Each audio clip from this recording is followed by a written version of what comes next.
Guys, this is Ashley back with another video. Before we get into the video, like, comment, and subscribe to the channel. So a lot of people have been wondering why Nicki Minaj and Lady Gaga never ever collaborated.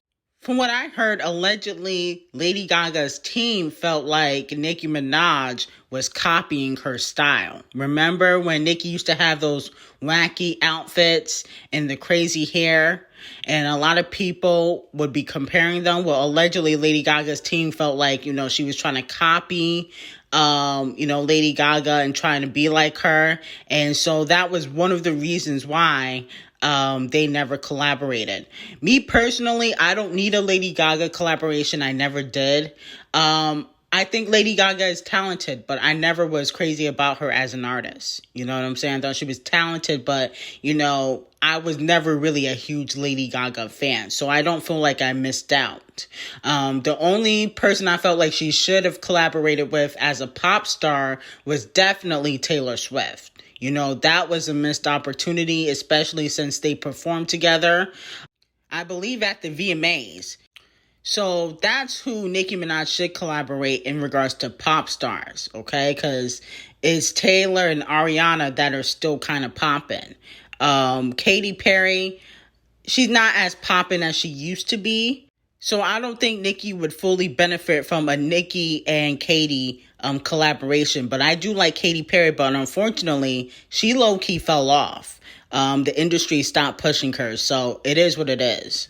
I also would like to see Dua Lipa and Nicki Minaj do something. I feel like that would be kind of fun too. But, Dua Lipa got a lot of lawsuits because, she don't be writing her stuff. She be taken from other artists. Moving on to Bia and JCole. Did they flop? I'm confused. You guys said that you liked the record, but I just realized that it's no longer on the charts.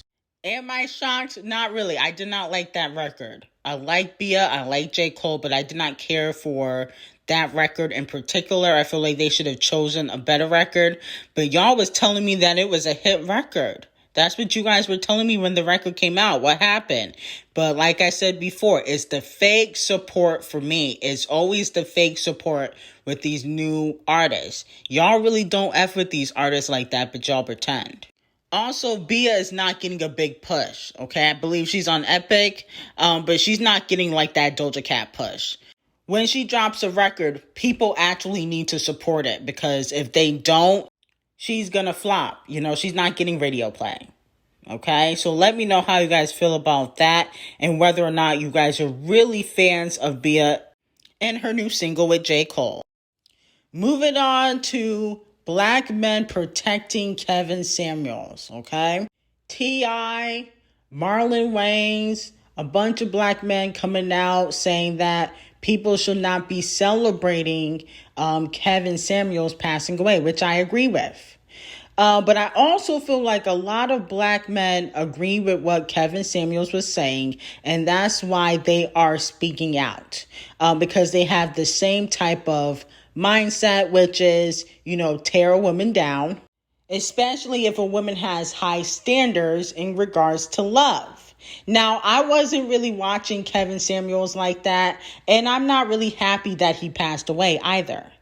But I will say this.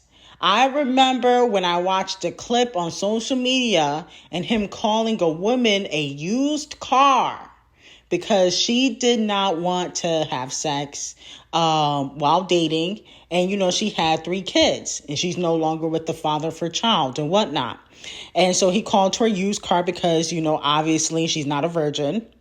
And I just felt like that was kind of tasteless because if a woman wants to be celibate after having kids, that's fine.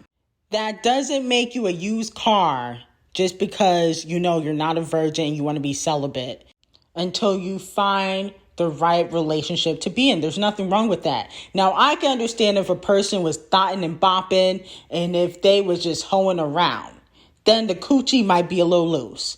But if you are just being celibate because you're trying to find the right person, the right connection, you're not a used car. And then he also told another mother not to believe her child when the child came to her and said that, they might have been allegedly harassed sexually.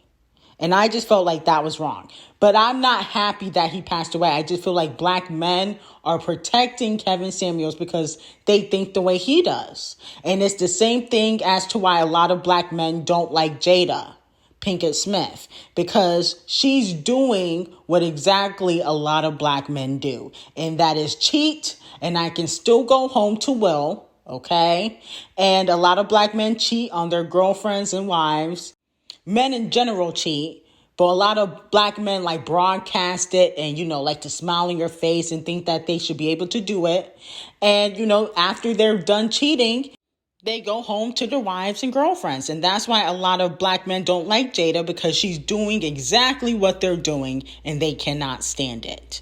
So that's why they are, complaining about her and dragging her through the mud. Doja Cat and Post Malone. They got a song coming out. We talked about this before. Allegedly, there will be a music video for this single. And allegedly, it will be getting a lot of radio play. Okay, because this is supposed to be for Post Malone's album. Okay, and he needs a hit record.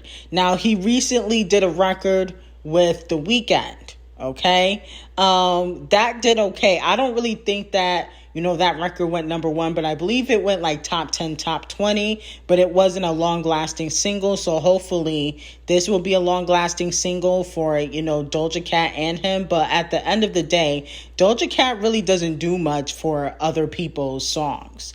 It's like she does well with her solo music, but when it comes to features and stuff like that, a lot of times it does flop. And it's no shade to Doja Cat, because she's talented and she's not responsible for other people's, singles. But I think people think that Doja Cat can help another artist when it comes to charting, and that's not always the case. Moving on to JackHarlow and MacMiller. A lot of people are saying that JackHarlow is this new generation's MacMiller. I didn't really listen to MacMiller like that when he was here. I do think he was talented, but he really wasn't my cup of tea. But I will say this. I feel like MacMiller has a bigger impact than JackHarlow. And I also think that JackHarlow is still finding himself.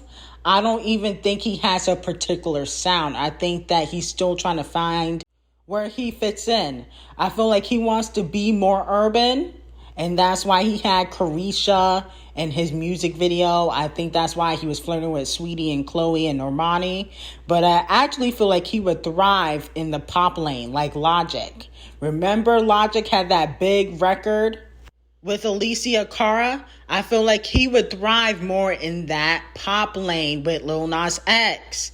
I think he's trying to be urban. I don't know if people really believe it. You know what I'm saying? Like, I don't understand what JackHarlow be talking about in a lot of his raps. It seems like he's talking about a bunch of nothing. And I feel like that's why he should, try to be less urban and be like Post Malone, Lil Nas X, Logic, and thrive in that white market. That actually might be a good look for him. So let me know what you guys think. Like, comment, and subscribe to the channel, and have an amazing day.